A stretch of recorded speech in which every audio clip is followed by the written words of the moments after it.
pokok harga 1.960.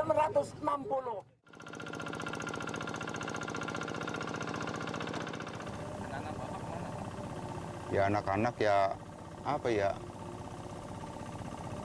masih belum itulah, jadi belum dewasa, jadi belum bisa usaha. Jadi bagaimana dari orang tua tuh kewajiban apa ya, ngasih anak itu.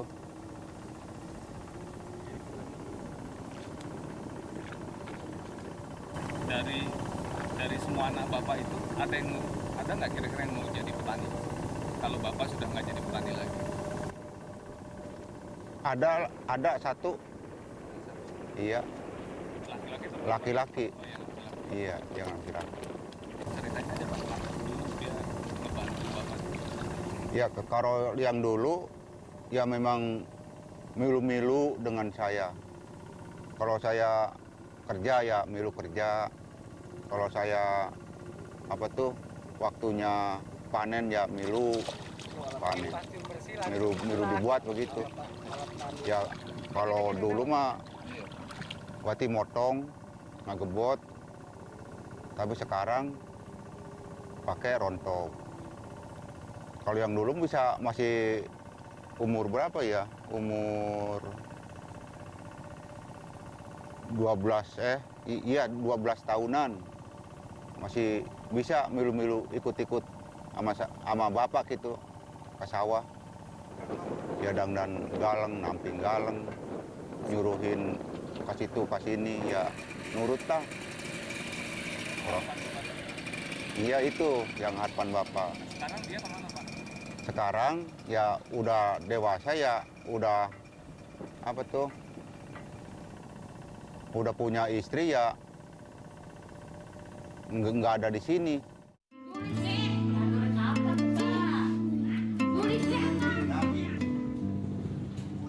Darwan adalah potret keluarga petani Indonesia.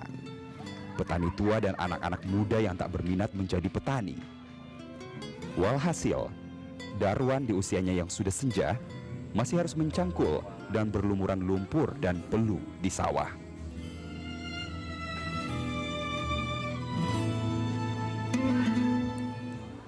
Rosak, 32 tahun, anak tertua Darwan, kini memilih bekerja di kantor Badan Pertanahan Nasional sebagai pengukur tanah. Sebelumnya, Rosak bekerja sebagai buruh di pabrik boneka di Purwakarta. Ia bukan tak tertarik menjadi petani, namun kondisi pertanian saat ini tak mendukung bagi anak muda sepertinya untuk turun ke sawah. Supaya maju, ada modal, kasih modal pemerintahan, bantuan modal buat para petani. Jadi koperasi ya.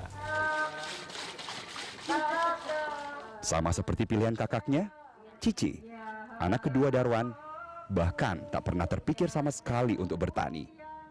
Menjadi pedagang baginya jauh lebih menguntungkan dan menyenangkan. Kalau pedagang nggak kepanasan, diam di rumah, hasilnya ya lumayan. Kalau petani kan lama, 4 bulan, 5 bulan baru dapat uang. Kan kalau pedagang sehari-hari kan ada pemasukan gitu. Kalau petani mah kan lama dapat uangnya. Ironi petani justru datang dari negeri agraris. Jumlah petani terus berkurang. Mereka yang tersisa sebagian besar sudah berusia uzur, seperti Darwan. Data Badan Pusat Statistik menunjukkan jumlah rumah petani berusia di atas 54 tahun mencapai 8,26 juta atau sebesar 32,76%. Sementara petani berusia 45 hingga 54 tahun sebanyak 6,5 juta. Sensus lainnya menunjukkan kalangan muda Indonesia berusia kurang dari 35 tahun yang terjun ke pertanian hanya berjumlah 3,64 juta atau hanya 12,85%.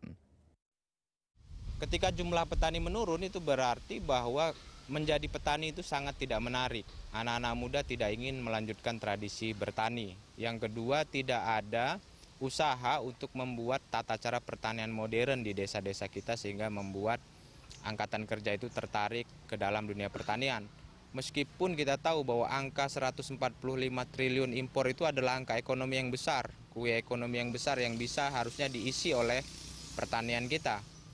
Nah, yang kalau dia menurun yang kedua itu adalah karena petani-petani kita sebagian besar itu adalah petani yang gurem, tidak punya tanah, sehingga melanjutkan pertanian pun itu tidak menguntungkan banyak, sehingga dia terpaksa harus menjualnya dan berganti profesi. Rupanya, masalah tak hanya soal tenaga rentannya yang semakin berat menggarap sawah. Darwan, petani-petani di desa Cikantul juga mengeluhkan faktor alam seperti hama dan cuaca buruk. Kedua faktor ini yang menjadi penyebab banyak petani yang terpaksa berutang karena gagal panen. Kesulitan sebagai petani, ya istilahnya hama lah. Hama wereng, hama tikus, terus hama ulat gerayak masuk ke tangkal padi, itu yang sulit. Jadi akibatnya padi meratak menjadi putih, enggak ngisi. Yang itu yang kesulitan.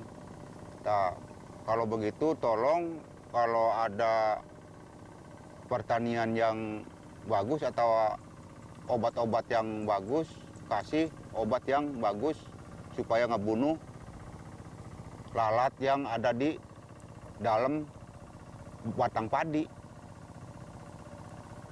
Iya. Yang kedua, ya kesulitan petani, ya istilahnya nggak ada modal, tolonglah supaya menunjang gitu, menunjang petani supaya nolong ongkos-ongkos buat nyawa. Saat berkampanye agar dipilih menjadi presiden, Jokowi menyebut 5 langkah agar petani tak lagi miskin. Pertama, membangun 1000 desa berdaulat benih hingga 2019. Kedua, tanah pertanian untuk 4,5 juta kepala keluarga. Ketiga, Jokowi juga berjanji memperbaiki irigasi untuk 3 juta hektar lahan, membangun 25 bendungan, dan terakhir, menambah 1 juta hektar lahan pertanian baru di luar Jawa.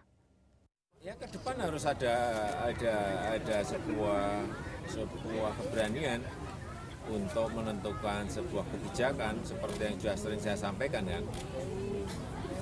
Kembali lagi petani itu harus pegang ternak agar pupuknya nanti kotorannya bisa pakai untuk kompos.